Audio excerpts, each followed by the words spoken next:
안녕하세요. 생생한 에너지 소식을 전해드리는 에너지 브리핑 최보경입니다. 최근 글로벌 에너지 시장은 매일매일 격변의 시기를 지나고 있습니다. AI 기술의 폭발적인 확산과 데이터 센터 증설로 인해 전 세계는 지금 거대한 전력의 시대를 맞이했는데요.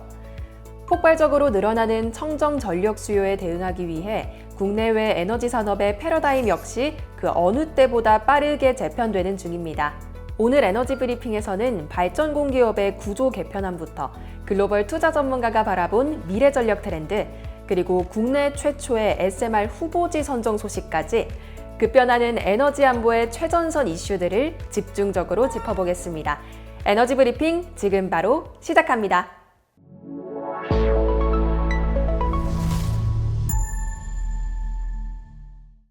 우리 발전공 기업들의 미래 지형을 바꿀 수도 있는 중요한 연구 용역 결과가 공개됐습니다.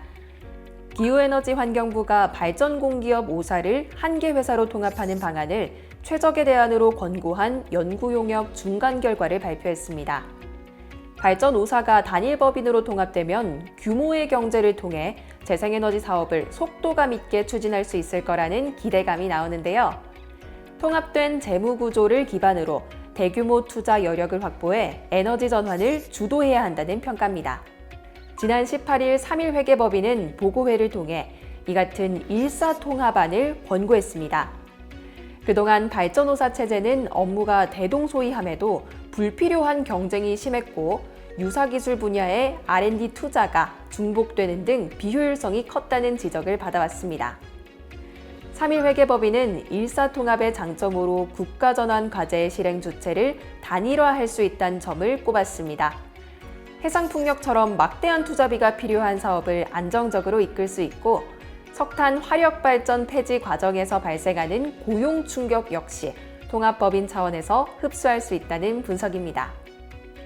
함께 검토됐던 이사체제 개편안이나 재생에너지 공사 설립, 지주사 신설 등은 실무적 효과가 미미하거나 통제에 한계가 있어 부적합하다는 판정을 받았습니다. 하지만 전문가들은 단일 통합법인 출범에 따른 부작용도 우려했습니다. 경쟁 구도가 약화되면서 조직이 비대해지고 효율성 저하로 이어질 수 있다는 지적인데요. 토론에 참여한 전문가들은 그간의 내부 경쟁이 가져온 해외 진출 등의 긍정적 효과를 짚으며 시장지 매력 남용을 막을 철저한 사후 감시가 필요하다고 강조했습니다. 또한 회사별로 상이한 자산구조 통합과 인사체계 개편, 인력 재배치 과정에서 불거질 구성원들의 갈등도 큰 부담으로 꼽혔습니다. 이 같은 우려에 대해 3일 회계법인은 외부 준독립 감독 기능을 활용한 제도적 견제 장치를 마련하고 사채 발행 한도 상향으로 투자 재원을 확보해야 한다고 제언했습니다. 특히 조직 연속성을 위해 기존 5개 발전사의 본사 인프라를 최대한 활용해 다수 거점을 유지할 필요가 있다고 덧붙였습니다. 한편 개편안이 일사통합으로 가닥을 잡으면서 지자체 간의 본사 유치 전도 치열해질 전망인데요. 이 과정에서 발생할 지역 갈등과 세수 감소 우려를 완화할 대책도 과제로 제시됐습니다. 기후에너지 환경부는 이번 중간 결과 보고를 바탕으로 의견을 수렴해 다음 달 중 최종 구조조정 방안을 수립할 방침입니다.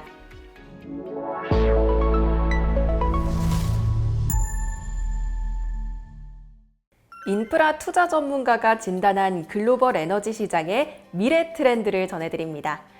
약 201조 원의 자산을 운용하는 세계 최대 인프라 투자사 중 하나인 호주 IFM 인베스터스의 메리골드 룩 전무는 인공지능 확산과 데이터 센터의 급증이 몰고 올 거대한 변화를 바로 전력의 시대라고 정의했습니다. 룩 전무는 향후 수십 년간 글로벌 인프라 시장을 움직일 핵심 동력으로 3D, 즉 탈탄소화, 탈세계화, 디지털화를 제시했습니다. 기후위기 대응을 위한 탄소 감축과 지정학적 갈등 속 에너지 안보의 중요성이 커진 상황에서 AI와 전동화가 촉발한 폭발적인 전력 수요 증가가 새로운 투자 기회를 만들어내고 있다는 설명입니다. 특히 미국은 데이터 센터 확산으로 2030년까지 이탈리아 전체 전력 소비량에 달하는 추가 전력이 필요할 것으로 내다봤습니다. 여기에 빅테크 기업들이 비용 경쟁력이 높으면서도 빠르게 확보할 수 있는 태양광과 풍력 등 재생에너지에 집중하고 있다는 점도 주목할 만합니다.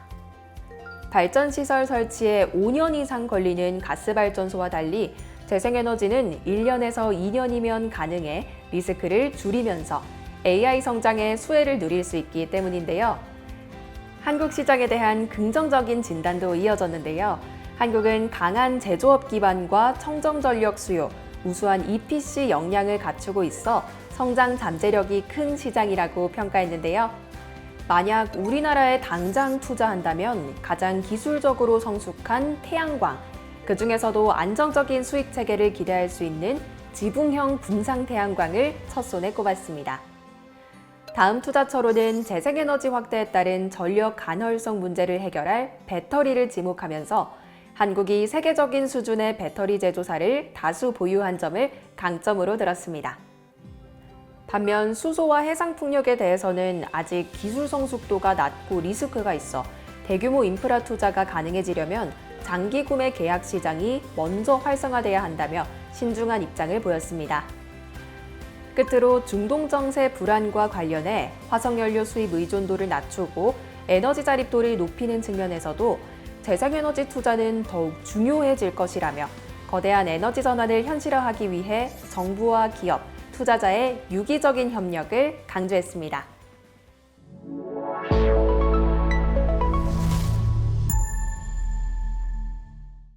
국내 최초의 소형 모듈 원자로, 즉 SMR 건설 후보지가 전격 확정되면서 에너지업계에 비상한 관심을 모으고 있습니다. 기후에너지환경부에 따르면 한국수력원자력은 지난 17일 신규 원전 건설부지 선정평가위원회를 열고 SMR 건설 후보지로 부산 기장군을, 대형 신규 원전 2기 건설 후보지로는 경북 영덕군을 각각 선정했습니다. 정부 목표에 따르면 SMR은 2035년, 대형 원전은 2037년에서 2038년 사이 준공될 예정인데요. 이번 후보지 선정은 정부의 원전 정책 기조가 적극 추진으로 명확하게 전환되었음을 보여주는 결과로 해석됩니다. 최근 반도체와 AI 데이터 센터 등으로 인해 전력 수요가 급증하는 상황을 고려해 원전 건설에 속도를 내는 것으로 풀이되는데요. 실제로 제12차 전력수급 기본계획 수립 총괄위원회는 2040년 최대 전력 수요가 138.2기가와트에 달할 것으로 전망했으며 이 늘어난 전력 수요를 충족하려면 원전이 지금보다 최소 2기에서 최대 6기가 더 필요한 상황입니다. 기장군과 영덕군이 후보지로 선정된 결정적인 이유는 신속한 건설이 가능하기 때문인데요. 기장군 후보지는 과거 신고리 원전 7, 8호기 예정지였던 곳으로 이미 행정 절차를 마쳤고 기존 송전망 등 기반 설비를 바로 활용할 수 있습니다. 영덕군 후보지 역시 과거 원전 건설을 위한 지질 조사와 환경 영향 평가가 상당 부분 진행됐던 곳인데요. 이번 선정으로 부산은 글로벌 SMR 시장에서 거점 도시로 발돋움할 발판을 마련했고 지역 에너지 산업에도 긍정적인 파급 효과가 기대됩니다. 하지만 최종 건설까지 넘어야 할 산도 적지 않은데요. 무엇보다 동남권과 영남 동해안 지역은 세계에서 사례를 찾기 어려울 정도로 원전 밀집도가 매우 높은 곳입니다. 이 때문에 지역 주민들의 수용성을 높여야 하고 탈핵, 환경단체들은 만에 하나 사고가 발생할 경우 복합재난으로 번질 수 있다며 결정을 즉각 철회하라는 목소리를 높이고 있습니다. 정부가 원전 건설의 속도전과 함께 주민 수용성을 확보하고 안전에 대한 우려를 어떻게 불식시킬지가 향후 정책 순항의 핵심 과제가 될 전망입니다. 변화에 대처하는 사람에는 두 가지 종류가 있다고 합니다. 변화의 바람이 불 때 어떤 사람은 벽을 쌓고 어떤 사람은 풍차를 만든다는 격언처럼 말이죠. 거세게 몰아치는 변화를 막아서기보다 오히려 그 바람을 이용해 새로운 에너지를 만들어내는 지혜를 뜻하는 말일 텐데요.